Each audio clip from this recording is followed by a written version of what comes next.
જય સ્વામિનારાયણ, જય ગૌ માતા. ખેડૂત મિત્રો, આજે આપણે વાત કરવી છે જીરાની અંદર સાસ્યો આવે એ ન આવે એના માટે આપણે શું તકેદારી રાખવી. વિડીયોમાં અંત સુધી બન્યા પણ રહીજો. અને હજી ઘણા ખેડૂત મિત્રો આવી ભૂલ કરતા હોય છે કે જે વિડીયો પીડ્યા છે અંદર ચેનલમાં એના પ્રશ્નો કર્યા કરતા હોય છે. એટલે એ વસ્તુ ના કરો. તમને ન ફાવતું હોય તો કોઈ બાળકોને કહો, તમને શીખવાડી દેશે અને ચેનલની અંદર જોઈન્ટ થઈ જાઓ. ત્યારે હવે આપણે વાત કરી કે જીરામાં જે સાસ્યો આવે કઈ રીતે આવે છે. અટાણે એક તો માવઠાની અસર છે, પહેલો મુદ્દો.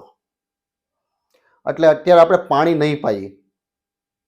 જેને પાણી આપવાના હોય, ગમે એવું લાગતું હોય તો રાત્રે જમીન ઓજ મારે છે, દિવસે સુકાય છે, એટલે તમારું જીરું જતું નહીં રહે એ ચિંતા ના કરતા. માવઠાની અસર છે. બીજો મુદ્દો એ કે ઝાકળ પણ અતિ વધારે પ્રમાણમાં પડે છે. ઝાકળ જેટલો વધે એટલો સાસ્યની શક્યતા વધી જાય.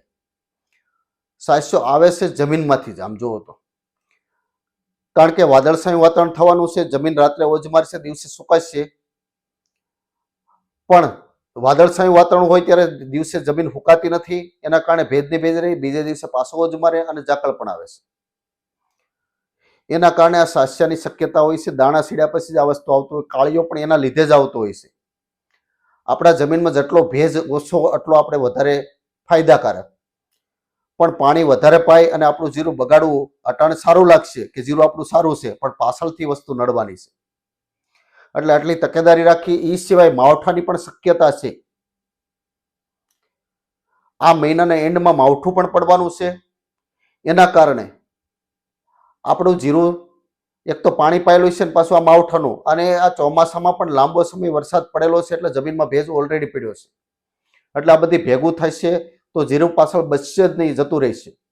ગમે એમ કરો તોય ગૌધામ આપણું ખેડૂત માટે છે, ખેડૂત માટે પ્રયાસશીલ છે.